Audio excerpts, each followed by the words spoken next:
Hello, I'm Kieran Gardner, and I'm here to tell you about book bans, what they are, why they're a problem, and how we can combat them. So book bans is when a library board removes a book from its library shelves because the board deems it to be inappropriate. Now this process starts with a book challenge. A book challenge is when a patron of the library sees a book that they deem to be inappropriate, whether because they perceive it to be obscene, exceptionally violent, or the book just goes against their own personal beliefs. A person can a person can challenge a book for any reason really. When a book is challenged, the board looks at the book, they review it, and they vote whether to ban it or to keep it on shelves. If they remove it from shelves, it is banned and becomes inaccessible to patrons of that library. Now, historically, this has primarily occurred within school libraries. It has happened in public libraries in the past, but it is an uncommon occurrence. Usually, this is school libraries that experience these challenges and subsequent bans. Now, you may be thinking, well, if this is something that primarily happens within schools, why should I care? You should care because book bans have increased in frequency exponentially. According to the American Library Association, 2023 is the largest year of recorded book bans ever. Just between January 1st of 2023 and August 31st of 2023, 1,915 individual titles were banned in libraries across the country. And 49% of those libraries that experienced bans were public libraries. So although historically only school libraries have really been affected by this phenomenon and problem, public libraries are experiencing it as well. Now, even though books are being banned in a lot of libraries, why should we care? If a book is banned at a library, we can just Google it online or go out and buy it, right? Well, not everyone has access to the internet, and not everyone has the income to buy books. Not everyone has expendable income. And so a lot of people require and rely on libraries in order to read books, access the internet, and gain that information. And if books are being removed from libraries, those people don't have access to those books anymore, and those books become censored. And I think we can all agree that censorship as a whole is something that is, for the most part, not good. And if banning books is censorship, then banning books is also not good. Now, who's primarily affected by this? I've already stated that the underprivileged and people who can't really afford books are affected by this because public libraries are now affected and books that are being banned in public libraries are no longer accessible to those people. However, children and minorities are also affected by this. I'm going to start by discussing children. So, again, even though a lot more public libraries are experiencing bans and challenges, school libraries are still at the forefront of this problem. Now, the reason books are being banned in all libraries, but especially school libraries, is because the people who ban books do it in order to allegedly protect children. They perceive these books to be inappropriate, so they don't think they should be accessible to kids. Now, at first this sounds like a good idea, but things start to fall apart when you look at the statistics.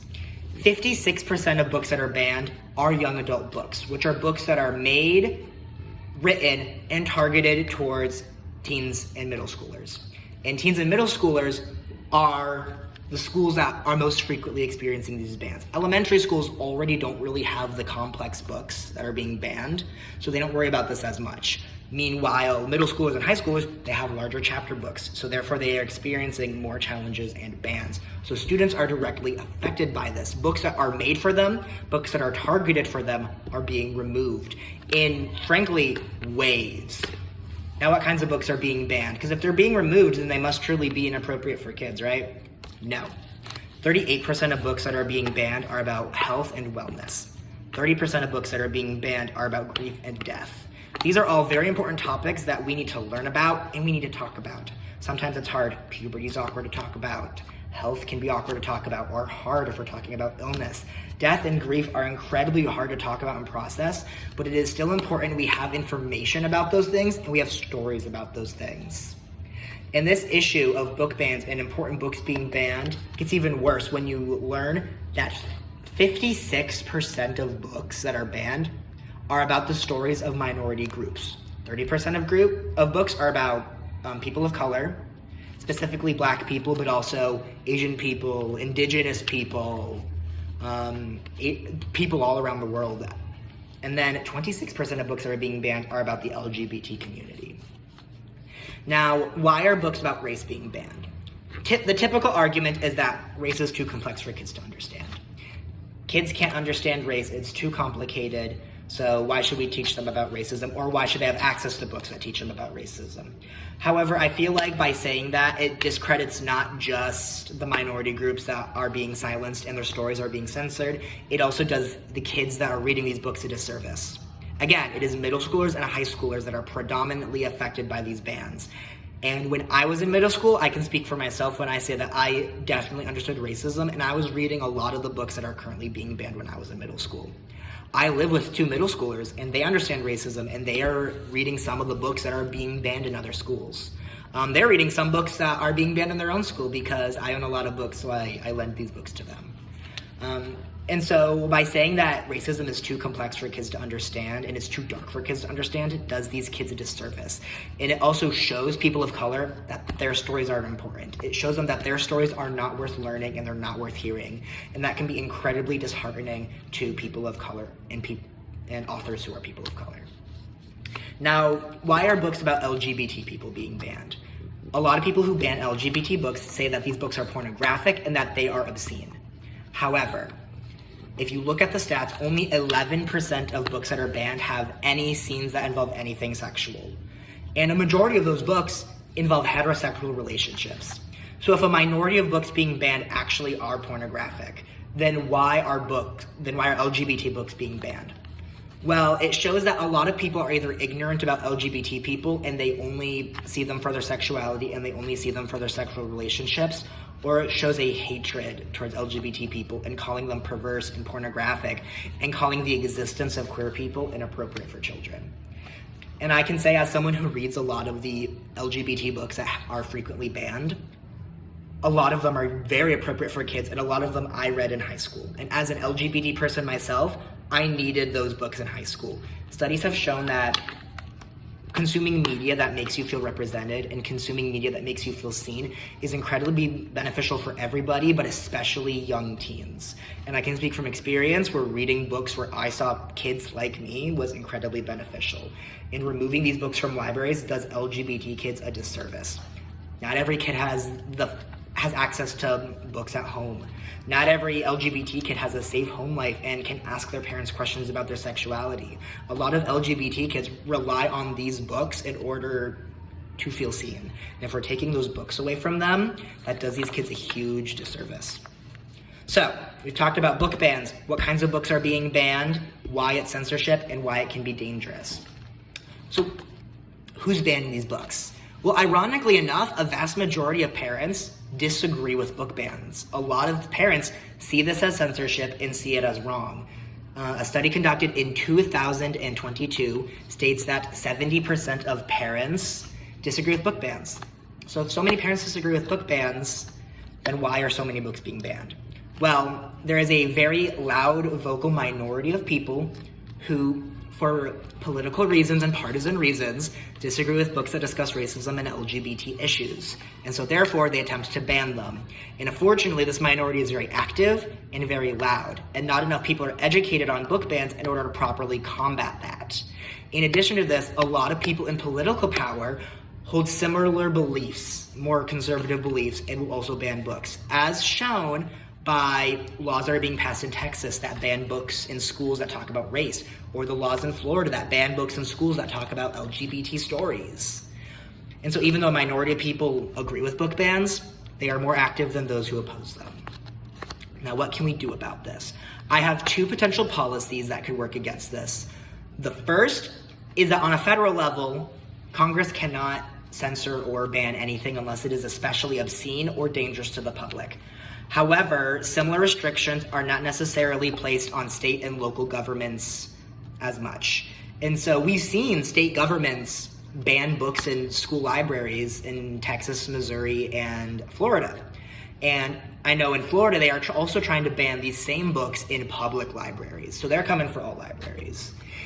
And while it may be difficult to roll back these policies and make banning books in school and public libraries illegal, it is still an effort that we need to take. The state should not be allowed to censor books. The state should not be allowed to restrict what people can read. And the fact that they can do that is not okay. And while this may be harder to implement, through protests and petitions and being vocally against book bans, we can make it happen. Another policy that I proposed is a rating system. So when a book is challenged, rather than reviewing it and potentially banning it, no matter what, we keep that book on the shelf. However, what we do is we can have the librarians or even a hired board of trained people rate books that are challenged. Because it is unrealistic to rate every single book in every single library. So when a book is challenged, I propose they rate it from either safe for everyone or has mature themes.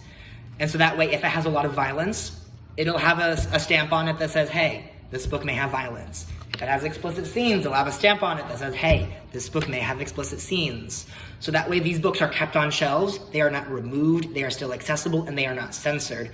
But that way parents are aware of what their kids are reading, and they can look at a book, see if there's a stamp on it, and be like, hey, this book is inappropriate, I don't want my kid reading this. But that is an individual decision that each parent makes for their own kid. It is not a total ban. Now, how would we go about implementing this rating system? First, we would need to fund it. My hope is to primarily fund it through government grants. However, I think we could also accept donations and grants from organizations such as the Foundation of Intellectual Rights and Expression and the American Library Association. So through private donations and government grants, I believe we can fund this.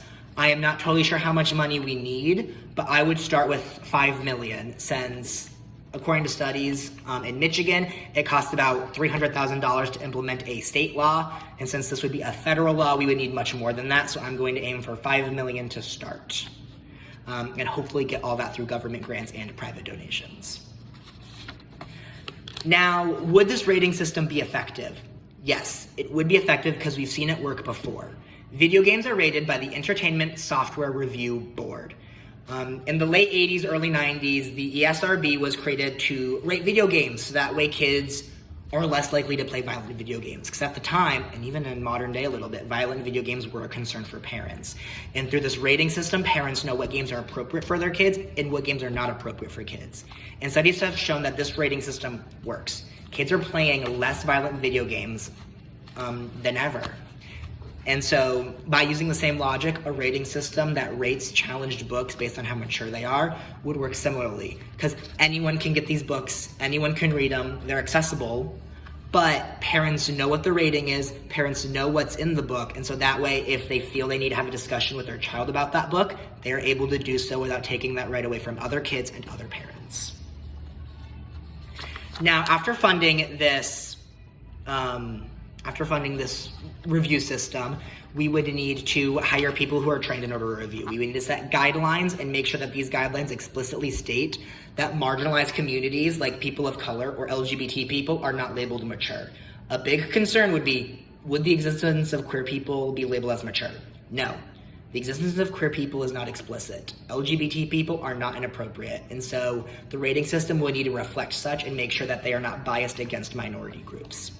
Once we have established a rating system and funded it, we would launch it off to schools and help schools implement it within their own facilities. And we would also implement it in public libraries if the need arises. However, I do not feel the need to implement this in a public library because public libraries are for everybody. And so we don't need to necessarily rate books on how safe they are for kids because of course not every book in a public library is going to be for kids. There's a whole adult section. So those are my proposed policies, the funding necessary for the rating system, my guess and estimation on whether the rating system would be effective, which I believe it would be, based on the success of the ESRB for video games, and the steps we would take to need to implement this. It would take a lot of time, it would take money, but I truly believe that the effort would be worth it. Now, what else can we do outside of implementing these policies and putting in this effort? There are already policies taking place within the nation to combat book bans, such as in New Jersey, they're implementing a policy that would fine schools that ban books. And it hasn't been passed yet, but it is currently being voted on in the House. And there is some debate as whether this policy is problematic, because removing funding from public schools is inherently problematic. However, it provides a good incentive to not ban books. So as long as public schools do not censor the books within their libraries, then they are safe. A policy that seems to be a lot more popular that was proposed days before this recording on December 5th, House Democrats have proposed an act called the Fight Book Bans Act that would provide funding to schools combating book bans. Sometimes book bans can lead to lawsuits, and sometimes fighting book bans can be messy. And this act, if it were to pass, would provide funding to schools fighting book bans. They would support people fighting censorship. And people on the internet are really supporting this act. And I think if we continue to support this act and continue to locally support this act and educate people onto why this act is good and why book bans are bad, I believe we can see real change in the world.